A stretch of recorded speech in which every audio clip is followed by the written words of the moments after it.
আল্লাহর হাবিবের রওজা শরীফ দেখে আমি সহ্য করতে পারি না রে আবু বকর, বিদায় দাও, আমি চলে যাব। চলে গেলেন নবীর পাগল।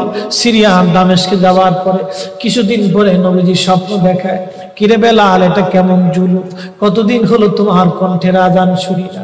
বেলাল রে, তোর কি মন চায় না আমি নবীর জিয়ারতে আসতে? বেলাল আয়, আমি নবীর জিয়ারতে আয় রে বেলাল আয়, কতদিন হলো তোমার কণ্ঠের আজান শুনি না। স্বপ্ন যখন নবীজি দেখাইছে, এ মুসলমান, হযরতে বেলাল সুদূর সিরিয়ার দামেস্ক থেকে পাগলের মতো দৌড়াইলেন, পাগলের মতো ছুটে আসলেন। যখন মদিনাতে আসলেন তখন তাহাজ্জুদের সময় চলতেছিল। তাহাজ্জুদের সময় চলার সময় হযরত বেলাল রাদিয়াল্লাহু আনহু কাঠের জালি দিয়ে তখন রওজা শরীফ ঘিরে রাখা ছিল। ওই জালির পাশে বসে বসে জালির সঙ্গে মাথা ঠেকাইয়া নবীর পাগল বসে বসে গুনগুন গুনগুন করে কাঁদে আর বলে, হুজুর, আপনি আসতে বলেছিলেন, গোলাম এসে হাজির হয়েছে। নবী গো, আজান দিতে বলেছেন, আমি আজান দিলে আপনি আগে নামাজে আসতেন, এখন আজান দিলে কি নবী আপনি নামাজে আসবেন? হুজুর, এখন আজান দিলে কি আপনি নবী নামাজে আসবেন? নতুন মুয়াজ্জিন আসছে আজান দেওয়ার জন্য, এসে দেখে নবীর মুয়াজ্জিন বেলাল কাঁদে। ডাক দেখে মদিনাবাসী, শুনছো, নবীর মুয়াজ্জিন ফিরে এসেছে, বেলাল আসছে, বেলাল ফিরে আসছে।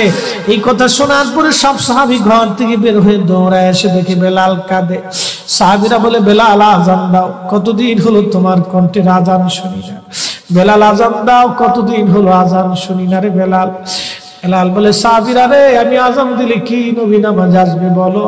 সালমান ফারসি রাদিয়াল্লাহু আনহু ডাক দেখে, সাহাবীরা, আমাদের কথায় বেলাল আজান দিবে না, তোমরা যাও দেখো হাসান আর হুসাইন দুইজন ঘরের মধ্যে আছে। ইমাম হাসান হুসাইন রাদিয়াল্লাহু আনহুমা যদি বলে তাহলে বেলাল অবশ্যই আজান দিবে। সালমান ফারসির পরামর্শে সাহাবীরা দৌড়ায় গেলেন। বর্তমান 7 নম্বর গেট বাবু সালাম বরাবর একটা মসজিদ আছে, মসজিদে আলী, এটাই ছিল হযরত ফাতেমা রাদিয়াল্লাহু আনহার বাড়ি। এই বাড়িতে দৌড়ে যাওয়ার পরে ইমাম হাসান হুসাইন রাদিয়াল্লাহু আনহুমা দুইজনকে নিয়ে আসা হলো। দুইজনকে নিয়ে আসার পরে হযরত ইমাম হাসানকে দেখতে আমার নবীর মতো দেখা যাইতো, চেহারাটা রাসূল করিমের চেহারার মতো ছিল। নাতি দৌহিত্র নানার চেহারা পেয়েছিলেন, ইমাম হুসাইন ও নানার সুরত পেয়েছিলেন। দুই ভাই নানার সুরত পেয়েছিলেন। হযরত বেলাল রওজা শরীফ থেকে উঠে হযরতে হাসানের বুকের মধ্যে মাথা ঠেকায় কাঁদতেছে, ইমাম হুসাইনের বুকের মধ্যে মাথা ঠেকায় কাঁদে। হযরত ইমাম হাসান ডাক ডাকা, নানার মুয়াজ্জিন, কতদিন হলো তোমার কণ্ঠে আযান শুনি না, যেই কণ্ঠ দিয়া নানার আযান শুনাইতা, যাও গো ওই কণ্ঠ দিয়ে আমাদেরকেও আযান শোনায়া যাও। যখন হযরতে বেলাল ইমাম হাসান এই কথা বললেন, হযরতে বেলাল দৌড়ায় গেলেন। যেই বনু নাজ্জার গোত্রের মহিলা সাহাবীর ছাদের উপরে দাঁড়ায় বেলাল আযান দিত। আবু দাউদের 519 নম্বর হাদিসের মধ্যে আসছে, প্রত্যেক ফজরের নামাজের সুবহে সাদিকের আগে বেলাল দাঁড়াইতেন।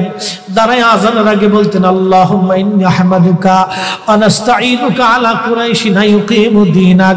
প্রত্যেক ফজরের আযানের আগে এই দোয়াটা পড়ে বেলাল আযান শুরু করতেন। হযরত বেলাল রাদিয়াল্লাহু আনহু আজকে তাহাজ্জুদের আযান দিতে গেছে। আযান দিতে যাওয়ার পরে হযরত বেলাল যখন আযান দিলেন, আল্লাহু আকবার, আল্লাহু আকবার, আযানের মধুর ধ্বনি সারা মদিনার রন্দে রন্দে ছড়িয়ে গেল। মদিনার ঘর থেকে সব সাহাবী বের হয়ে দৌড় মারছে। আবার যখন বলেন আল্লাহু আকবার, আল্লাহু আকবার, সব সাহাবী, মহিলা, বৃদ্ধ, বনিতা ঘর থেকে বের হয়ে দৌড় মারছে। যখন বলল আশহাদু আল্লা ইলাহা ইল্লাল্লাহ, মদিনার ঘর থেকে সব মহিলারা ঘর থেকে বের হয়ে দৌড় মারছে রে, আর কান্না করে নবী বুঝি ফিরে আসছে রে। আবার যখন বলেন আশহাদু আল্লা ইলাহা ইল্লাল্লাহ, তখন মদিনার মানুষ কান্না করতেছিল, গুনগুন গুনগুন করে কান্না করে। মদিনার ভিতরে আওয়াজ বের হয়ে গেল, নবী বুঝি আসছে রে, নবী বুঝি ফিরে আসছে রে, নবী বুঝি ফিরে আসছে রে, নবী বুঝি আসছে। হযরত বেলাল যখন বলেন আশহাদু আন্না মুহাম্মাদুর রাসূলুল্লাহ, মদিনার মাটিগুলি থরথর থরথর করে কেঁপে উঠছে রে। মদিনার মানুষের কান্না বেড়ে গেল। হযরত বেলাল বেলাল অজ্ঞান